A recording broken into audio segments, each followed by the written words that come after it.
Hello everyone, myself Avinash Madeshiya currently pursuing MBBS from PGI Azamgarh. तो आज last के अभी हमारे पास 45 से मुश्किल से 45 से 46 दिन हमारे पास बचे हुए हैं।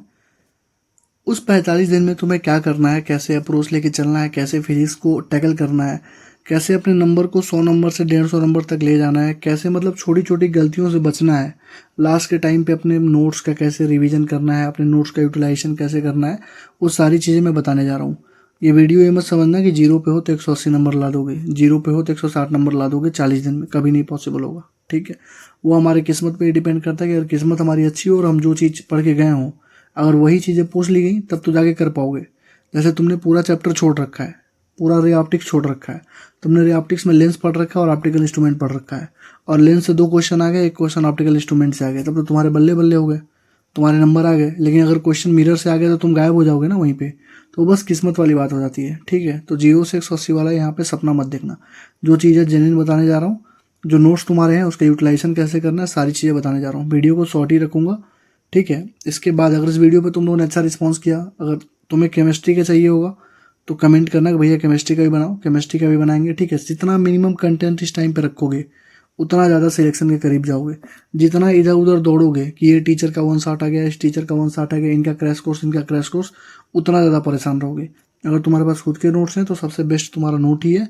अगर तुम्हारे पास नहीं है तो उसके लिए भी तरीका हमारे पास करने का। ठीक है, बस कोई चैप्टर छोड़ना नहीं है, पढ़ना सब है, ट्राई सब करना है। ठीक है, आ जाओ हम इस पर बात करते हैं। 40 इम्पॉर्टेंट से मुझे हमेशा इम्पॉर्टेंट टॉपिक के बारे में याद आ जाता है। ठीक है, 45 डेज हमारे पास है, और 45 डेज में फिजिक्स को कैसे टैकल करना है, हम लोग क्या अप्रोच लेके चलें कि नंबर हमारा बढ़ जाए, उस पर मैं बात करने जा रहा हूँ। ठीक है, अगर वीडियो अच्छी लगेगी तो लाइक कमेंट शेयर ज़रूर करना।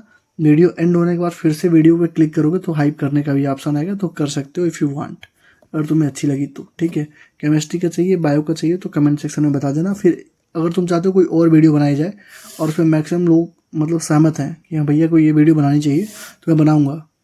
लेकिन अगर तुम ये कहो भैया 45 दिन में 720 की स्ट्रेटजी बना दो, तो बहुत मारूंगा। ठीक है, कभी पॉसिबल है नहीं तो बनाने का कोई मतलब है नहीं। ठीक है, बनाने वाले बना ही रहे हैं, देखो जाके उनका। ठीक है, अगर टाइम वेस्ट करना है तो। ठीक, चलो। नीट 2026 लास्ट के 45 दिन में तुम्हें क्या करना, देखो। अगर सिलेबस कंप्लीट है तो वेल एंड गुड है, सारी चीज़ें तुम्हारी नॉर्मल है। अब तुमको बस रिवीजन करने पे ध्यान देना है, टेस्ट पे ध्यान देना है। ठीक, अगर कंप्लीट नहीं है तो सबसे पहले 1 शॉट का लेक्चर का यूज करो और सिलेबस कंप्लीशन करो। डेली 5 से 6 घंटे तुमको फिजिक्स को पढ़ना है अगर तुम जनरल कैटेगरी से हो। ठीक है, OBC या जनरल हो। जो बच्चे SC ST या किसी कोटा से बिलोंग करते हैं, कोई उनके पास स्पेशल कोटा, स्पेशल ट्रीटमेंट अगर उनको मिल रही है, तो भैया 6 घंटे बायोलॉजी पढ़ो, 5 घंटे केमिस्ट्री, 4 घंटे फिजिक्स। ठीक, नहीं तो जनरल हो, कोटा से हो, तो भैया कम से कम 5 घंटे से और मिनिमम 5 और मैक्सिमम 6 घंटे तुमको फिजिक्स पढ़ना ही पड़ेगा। ठीक, अगर कंप्लीट नहीं है तो 1 शॉट से कंप्लीशन करो। कभी भी ऐसे वीडियोस के चक्कर में मत पड़ना कि ये चैप्टर छोड़ दो। मिनिमम चैप्टर्स 2 मतलब 40 चैप्टर से 600 नंबर, 45 चैप्टर से 650 नंबर, ऐसे वीडियोस के चक्कर में मत पड़ना। ठीक है, 40-45 चैप्टर से 500 से 520 530 नंबर तक के क्वेश्चन आ सकते हैं, उससे ज़्यादा कभी नहीं आएंगे। ठीक है, और कोई भी चैप्टर छोड़ के मत जाना। सबसे पहली चीज़ ध्यान रखना, हर चैप्टर से क्वेश्चन आता है, तो अगर तुमने छोड़ा तो तुम फंसोगे। अगर कोई तुमसे आके कहता है कि EM वेव से एक ही क्वेश्चन आता है, इसको छोड़ दो, तो उनसे ये पूछना कि EM वेव से अगर एक क्वेश्चन आता है मैं छोड़ दूंगा, तो EM वेव से आसान कितना क्वेश्चन आता है, कितना ईजी क्वेश्चन होता है। C=E/B के अलावा क्या पूछता है EM वेव से, बताओ। EM वेव में डायरेक्शन के अलावा, मैग्नेटिक फील्ड एनर्जी के अलावा क्या पूछता है, 3-4 फॉर्मूले हैं। तो अगर मैं वो चैप्टर ही छोड़ दूंगा तो मेरा एक क्वेश्चन तो गया ना यार। तो कोई भी ऐसी अगर वीडियो आकर तुमको बोल रहा है कि तुम ये चैप्टर छोड़ दो, तो उससे पूछे क्यों छोड़ दे। कोई अगर आकर तुमसे बोलता है मैकेनिकल प्रॉपर्टी ऑफ सॉलिड छोड़ दो, उससे अभी तक केवल 20 ही क्वेश्चन आए हैं, तो तुम उससे पूछना जो 20 क्वेश्चन आए वो कितने आसान है। एक एक लाइन वाले क्वेश्चन होते हैं, समझ रहे हो ना। तो चैप्टर छोड़ने नहीं होते। अगर कोई चैप्टर तुम नहीं पढ़ के जा पा रहे हो तो एटलीस्ट उनके इंपॉर्टेंट टॉपिक्स करके जाया करो। ठीक है, पिछली वीडियो में मैंने बता रखा था। ठीक, देखो, अगर सिलेबस कंप्लीट नहीं है तो 1 शॉट का यूज़ करो कंप्लीशन के लिए। ठीक है, और try to complete this chapters first. ये जो चैप्टर्स तुम्हारे पास हैं, यूडियम, work for energy, gravitation, class 12th का पहला, दूसरा, तीसरा चैप्टर, AC और मॉडर्न फिजिक्स, इनको सबसे पहले कंप्लीट करो। अगर तुम देखो कि तुमने 10-12 चैप्टर पढ़ रखे हैं, उनमें से देखो कि ये चैप्टर तुम्हारे हुए हैं कि नहीं हुए हैं। अगर ये चैप्टर नहीं हुए हैं तो सबसे पहले इन चैप्टर्स को करो, क्योंकि इनसे तुम्हारे मिनिमम 100 नंबर के क्वेश्चन आते हैं। मिनिमम बता रहा हूँ, 100 नंबर के क्वेश्चन हर साल यहाँ से आते हैं। ठीक है, तो इन पे ज़्यादा से ज़्यादा टैकल करो, ज़्यादा से ज़्यादा अप्रोच रखो अपनी। अगर ये हो चुके हैं तो वेल एंड गुड है, तब तुम रिमेनिंग के चैप्टर्स को वन शॉट से करो, या फिर 80 इंपॉर्टेंट टॉपिक या जहाँ से भी तुम्हें करना है करो। डिटेल के लेक्चर मत देखना, मिशन 100 से करना है करो, क्रैश कोर्स से करना है करो, उम्मीद से करना है करो, लेकिन डिटेल से मत करना इस टाइम पे। ठीक है, और पहले इन्हीं चैप्टर्स को तुम्हें टैकल करना है। 100 नंबर के क्वेश्चन यहाँ से आते हैं। क्लियर? अब देखो, इतने ही पोर्शन, यही सारी चीज़ें तुमको करनी है। बस इसी एक स्लाइड में जो तुम्हें बताने जा रहा हूँ, बस यही चीज़ तुमको एंड तक फॉलो करनी है टिल योर एग्जाम। ठीक है, देखो, फोकस ऑन 10 से 12 चैप्टर, देन रिमेनिंग चैप्टर। इसका मतलब क्या हुआ कि पहले इन 10 जो चैप्टर मैंने बता रखा है तुमको, यूडीएम और एनर्जी, ग्रेविटेशन, क्लास 12 का पूरा इलेक्ट्रो वाला पोर्शन, करंट, इलेक्ट्रिसिटी, एसी और मॉडर्न फिजिक्स के 4 चैप्टर, सेमीकंडक्टर भी इंक्लूडेड है। इनको तुम्हें पहले करना है, उसके बाद बाकी के चैप्टर्स करने। अगर तुम्हारे कंप्लीट नहीं है तो, अगर कंप्लीट है तो वेल एंड गुड है, कंप्लीट नहीं है तो पहले इनको करके तब रिमेनिंग चैप्टर करके फिर आओ यहाँ पे। ठीक है, अगर रिमेनिंग चैप्टर नहीं कर पा रहे हो तो एटलीस्ट उन चैप्टर्स के जो भी चैप्टर तुम्हारे मन में आ रहा है स्किप कर दें। उनको स्किप करने के बजाय इंपॉर्टेंट टॉपिक्स उनके करके जाओ। ठीक है, चलो देखो, अब तुम्हारे पास नोट्स हैं, पूरे साल पढ़े तुम्हारे पास नोट्स होंगे, सारी चीज़ें होंगी। अगर नोट्स नहीं है, सारी चीज़ें नहीं है, तो उसके लिए भी हमारे पास उपाय है। अभी तुमको टेलीग्राम का लिंक जो है डिस्क्रिप्शन में है, ज्वाइन कर लो। ठीक है, सारे नोट्स, सारे फॉर्मूलेज वगैरह के पीडीएफ हम लोगों ने अपलोड कर दिया, उसी का यूज़ करके तुम अच्छा नंबर स्कोर कर सकते हो। अगर तुमने इसमें महारत हासिल कर ली तो 30 से 35 क्वेश्चन कहीं नहीं गए हैं। फॉर्मूले बेस्ड ही आते हैं 30 क्वेश्चन हर साल, इस साल भी आएंगे। ठीक है, बस लगाने का अप्रोच होना चाहिए। ठीक, तो तुम्हारे पास नोट्स हैं खुद के, तुम्हारे पास क्रैश कोर्स के नोट्स हैं, जो भी तुम्हारे पास नोट्स हैं। ऐसा तो है नहीं तुम्हारे पास नोट्स है नहीं। अगर नोट्स नहीं है तो नोट्स प्रिंट करवा के पहले एक बार पढ़ लो, उसके बाद इस अप्रोच को फॉलो करना। ठीक, पहले नोट्स को रिवाइज करो। जैसे मान लो मुझे रिवाइज करना है electrostat, electric charge and field revise करनी है, तो मैं कैसे रिवाइज करूंगा इलेक्ट्रिक चार्ज एंड फील्ड? सबसे पहले मेरे दिमाग में क्या आएगा? सबसे पहली चीज़ आएगा कि क्वांटाइजेशन ऑफ चार्ज क्या होती है, Q equal to N E और Q equal to I T होती है। उसके बाद मैं सीधे पहुंचूंगा वहां से, क्या मैं किसी चार्ज को बिना टच किए किसी दूसरे बॉडी को चार्ज कर सकता हूँ? तो इंडक्शन से चार्ज कर सकते हैं। वो सब नोट्स में लिखा रहेगा तुम्हारे, जो भी तुम नोट्स पढ़ रहे हो उस नोट्स में वो सारी पॉइंट लिखी रहती हैं, बस तुमको उसको रिवीजन करना। मैं अप्रोच सिखा रहा हूँ तुम्हें। उसके बाद तुम जाओगे फोर्स पे। अब तुम फोर्स पे पढ़ोगे, फोर्स इक्वल टू होता है K/Q1/Q2/R²। उसके बाद तुम पढ़ोगे अगर K की वैल्यू क्या होती है, 9 × 10⁻⁹। K की वैल्यू होती है 1/4πε0। एप्सिलॉन का यूनिट एंड डायमेंशन क्या होता है। उसके बाद तुम सोचोगे कि अगर सब नोट्स में तुम्हारे लिखा होगा, ठीक है, मैं ये नहीं कह रहा तुम सोच के वहाँ करोगे, मैं बता रहा हूँ तुम्हें पढ़ना कैसे होता है नोट्स को। फिर नोट्स में देखो, अगर मैं उसी फोर्स को, जो दोनों चार्ज वाला सिस्टम, उसको किसी मीडियम में डाल दूँ तो फोर्स पे क्या फ़र्क पड़ेगा। ये दोनों फोर्स हैं, अगर मैं इस फोर्स से, इस चार्ज से, दोनों चार्ज हैं, इस चार्ज से अगर मैं 25% यहाँ पे ट्रांसफ़र कर दूँ तो क्या होगा। ये दोनों चार्ज हैं, इनके बीच का न्यूट्रल पॉइंट कहाँ होगा। ऐसे ऐसे सारे तुम्हारे नोट्स में पॉइंट लिखे होंगे। तो सारे फॉर्मूले पहले पढ़ो, नोट्स रिवाइज करो। ठीक, फोर्स से आगे बढ़ोगे तो सुपरपोजिशन ऑफ फोर्सेज आएंगे, उसको पढ़ा। उसके बाद electric charge due to conducting, non conducting, hollow, solid. ठीक है, रिंग की वजह से क्या होगा, किसी लाइन चार्ज की वजह से क्या होता है, सीट की वजह से क्या होता है, ये इलेक्ट्रिक चार्ज पढ़ लिया तुमने, पूरे फॉर्मूले तुमने तैयार कर लिए। उसके बाद तुम्हारा आएगा गासला। गासला पढ़ लो, खत्म हो गया, पूरा इलेक्ट्रिक चार्ज एंड फील्ड ही खत्म हो गया।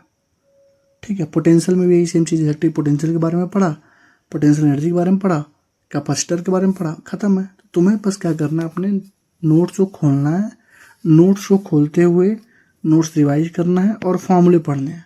फॉर्मूले मस्ट है, मतलब नोट्स के थियरी वाले पॉइंट को पढ़ोगे और फॉर्मूले रिवाइज करोगे। अगर फॉर्मूले की सीट तुम नहीं बना रखे हो तो अवतार सीरीज की जो सीट है उसी को फॉलो कर लो, उसमें मोर देन सफिशिएंट चीज़ें दे रखी हैं। तुम पढ़ोगे तुमको लगेगा कि इससे जी मेंस के भी सारे क्वेश्चन सॉल्व हो जाएंगे, और सच में सॉल्व हो जाते हैं। ठीक है, पूरा अवतार सीरीज मैंने उसी सॉल्व करा दिया, उसी फॉर्मूले से। जी मेंस से क्वेश्चन उसी सॉल्व कर देता हूँ। ठीक है, तो यहाँ से करोगे। ठीक, और 6 से 8 क्वेश्चन करोगे हर टॉपिक से। अब कहोगे भैया हम 6 से 8 क्वेश्चन कौन से करें। जैसे इलेक्ट्रिक जब फोर्स पढ़ाया होगा, चाहे एमआर सर से मान लो पढ़ते हो, इलेक्ट्रिक फोर्स सर ने जब पढ़ाया होगा तो उस पर 20 से 30 क्वेश्चन सॉल्व करवाए होंगे।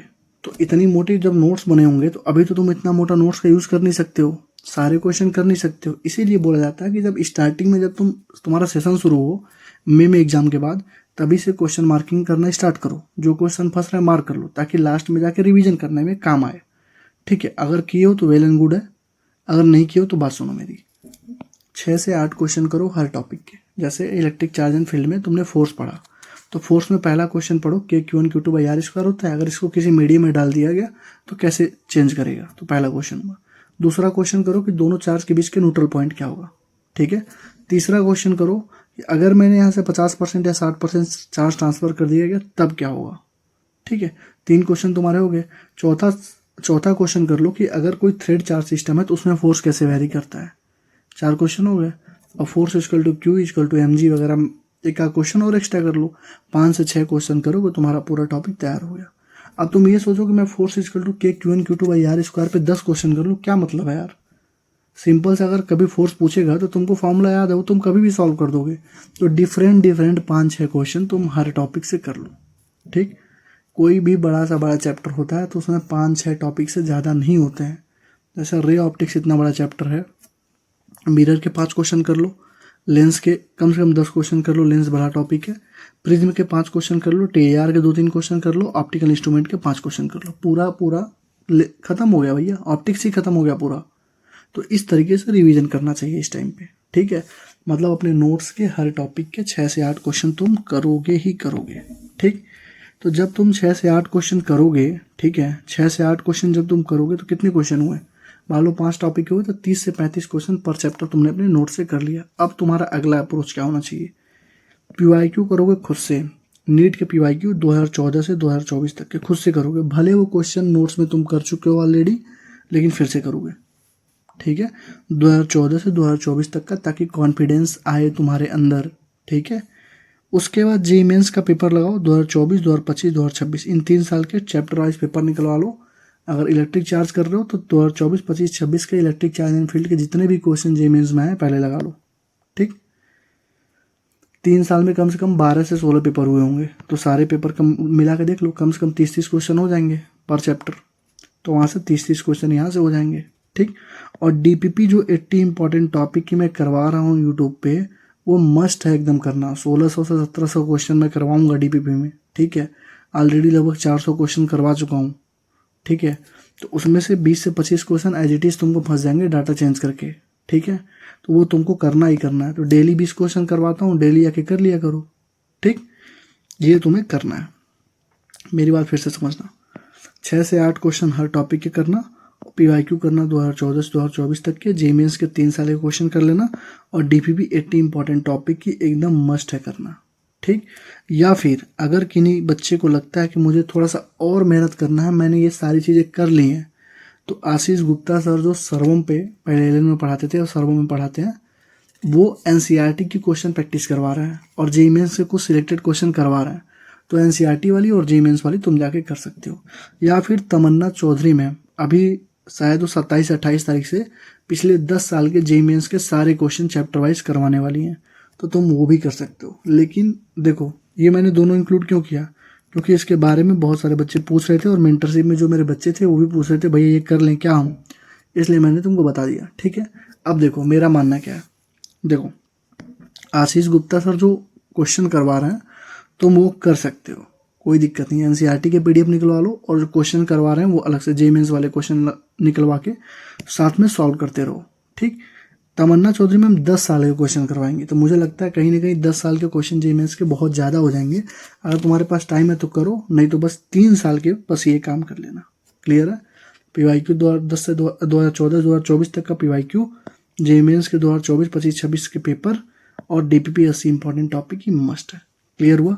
अब देखो, क्वेश्चन मार्किंग मस्ट है। अभी तक जो तुम स्टार्टिंग से गलती करते आ रहे हो ना, अब जैसे मान लो पहली बार भी रिवीजन कर रहे हो तो इतने क्वेश्चन लगा रहे हो, अगर दूसरी बार में भी तुमको 60-70 क्वेश्चन लगाने पड़े तो तुम्हारा टाइम तो उतना ही लगेगा ना यार, तो तुम्हारी एफिशिएंसी तो गायब हो जाएगी। इसीलिए question practice, question marking must है। अब 2010 से 2014 से 24 तक का जब पेपर लगाओगे तो मान लो 30 क्वेश्चन है, 30 में 30 तो नहीं सॉल्व कर पाओगे ना, मान लो 20 तुमने सॉल्व कर लिया, 10 तुमसे फंस गए। अब वहीं पे आता है क्वेश्चन मार्किंग का खेल। जो 10 फंसे हैं उनको मार्क कर लो, या तो स्टार बना लो, ऐसे स्टार बना लो, या फिर गोला मार लो। ठीक है, अब जब गोला मार लोगे तो तुमको पता रहेगा ना कि ये क्वेश्चन फंसे थे मेरे, ठीक है। चाहे जेईई मेंस में मान लो तुमने 3 साल का पेपर लगाया तो तुमसे 10 क्वेश्चन फंस गए, 10 यहाँ फंसे थे, 10 यहाँ फंसे और 80 इंपॉर्टेंट टॉपिक में उसी टॉपिक से 10 क्वेश्चन फंस गए, तो तुम्हारे 30 क्वेश्चन फंसे हैं और तुमने इनको गोला मार के या स्टार बना के रखा हुआ है। तब तुम्हारा प्राइम काम क्या होगा, जब दूसरा रिवीजन तुम मारोगे, सेकेंड टाइम जब रिवीजन मारोगे तो नोट्स पढ़ोगे, फॉर्मूले पढ़ोगे और जो जो क्वेश्चन तुमने मार्क किया है बस जो क्वेश्चन फंसे हैं उनको लगाओ, काम खत्म है, पूरा चैप्टर रिवाइज है। क्योंकि अगर नॉर्मल क्वेश्चन पूछेगा फार्मूला बेस्ड तो तुम्हारे फार्मूले तैयार ही हैं, वो तो तुम कभी भी सॉल्व कर लोगे। अरे क्वेश्चन पढ़ा, डाटा लिखा, फार्मूला लगाया, क्वेश्चन सॉल्व। लेकिन जो क्वेश्चन फंसे थे ना वही हमेशा गलती होती है। कभी भी तुम देखना जो तुम पहले टेस्ट में जो क्वेश्चन गलती किए हो, अगर तुमने उसका प्रॉपर एनालिसिस नहीं किया तो बार बार तुम देखना वही क्वेश्चन बार बार गलती हो रहा होगा तुमसे। इसीलिए क्वेश्चन प्रैक्टिस मस्ट है और क्वेश्चन प्रैक्टिस करके ही जाना है तुम्हें। क्वेश्चन मार्किंग मस्ट है, क्वेश्चन मार्किंग करके ही जाना है, ठीक है। तो यहाँ से तुम देख लेना जो भी क्वेश्चन तुम्हारे फंसेंगे अब जो करोगे उनको मार्क जरूर करना, ठीक, क्लियर है। अब चौथा काम क्या करना है, टेस्ट एनालिसिस। अगर 3 घंटे पेपर दे के आए हो तो 3 घंटे दम रखो कि 3 घंटे बैठ के एनालिसिस भी करनी है। अगर कोई क्वेश्चन ट्रांसफार्मर का गलती हो गया तो ट्रांसफार्मर उसी दिन पढ़ना है तुमको, पढ़ के 10 साल के PYQ लगा के नोट से क्वेश्चन लगा के ट्रांसफार्मर इस तरीके से रेडी कर देना है कि डंके के चोट पे बोलो कि अगले कभी भी पेपर में ट्रांसफार्मर आएगा तो उससे क्वेश्चन मुझसे गलती नहीं होना चाहिए। ये होती है एनालिसिस। अगर कोई क्वेश्चन तुम्हारा मीटर बेस का गलती हो गया तो ये डंके की चोट पे रखो कि अगले जब भी टेस्ट में होगा तो मीटर बेस का क्वेश्चन मैं गलती नहीं करूंगा। अगर इलेक्ट्रिक फील्ड का कोई क्वेश्चन गलती हो गया, electric field due to line charge का क्वेश्चन गलती हो गया या electric field magnetic field due to semi circle का क्वेश्चन गलती हो गया तो मैं वो गलती अगले टाइम पे नहीं करूंगा, मुझे वो चीज़ याद होनी चाहिए, समझ रहे हो। तो टेस्ट एनालिसिस मस्ट है। जितने क्वेश्चन गलती हुए 10 क्वेश्चन 20 क्वेश्चन मिस्टेक की कॉपी बनाओ, उसमें आके लिखो। मिस्टेक की कॉपी में जब लिखोगे अगले टेस्ट के पहले मिस्टेक की कॉपी पढ़ के जाना, वो सारे क्वेश्चन तुम्हारे सही होंगे जो गलती हो रहे थे और नंबर तुम्हारा अपने आप बढ़ जाएगा। क्लियर है, क्लियर है, चलो। और सेकेंड टाइम जब रिवीजन करोगे तो केवल मार्क्ड क्वेश्चन करना है और मिस्टेक क्वेश्चन करना है। मिस्टेक क्वेश्चन कौन से होते हैं, जो तुमने अभी टेस्ट करते टाइम, टेस्ट देते टाइम जो तुमने गलतियां करी हैं, ठीक है। तो बस इसी लूप को ऐसे फॉलो करो, अपने आप तुम सिलेक्शन में पहुंच जाओगे। फिर से तुम्हारा दोहराता हूँ, नोट्स को पढ़ो, थियोरी को पढ़ो, मतलब नोट्स में थियोरी पढ़ो और फॉर्मूले रिवाइज कर लो, ठीक है। फॉर्मूले के लिए मैं कहूँगा अवतार सीरीज से फॉर्मूले रिवाइज करो। अगर खुद के शॉर्ट नोट्स बना रखे हो तो वहाँ से करो, नहीं तो अवतार सीरीज से फॉर्मूले रिवाइज करो, ठीक। 6 से 8 क्वेश्चन हर टॉपिक का लगाओ, जैसे लग जाए। 2014 से 2024 तक के PYQ लगाओ नीट के, जेईई मेंस से क्वेश्चन लगाओ 2024, 25, 26 के, और DPP लगाओ 80 इंपॉर्टेंट टॉपिक। सबके लिए मस्ट है, फ्री ऑफ कॉस्ट करवा रहा हूँ सारे बच्चों के लिए। जिन बच्चों ने 80 इंपॉर्टेंट टॉपिक बैच ले रखा है उनके लिए भी है, और जो बच्चे मतलब नहीं पैसे दिए उनके लिए भी, सबके लिए फ्री करवा रहा हूँ। तो करो, ठीक है, आराम से करो, फायदा होगा तुम्हें। एग्जाम के अगले दिन प्रूफ दूंगा, देखना तुम, ठीक है। और क्वेश्चन मार्किंग करना ही करना है, टेस्ट एनालिसिस मस्ट है। बस इसी लूप को तुम्हें फॉलो करना है, ठीक है।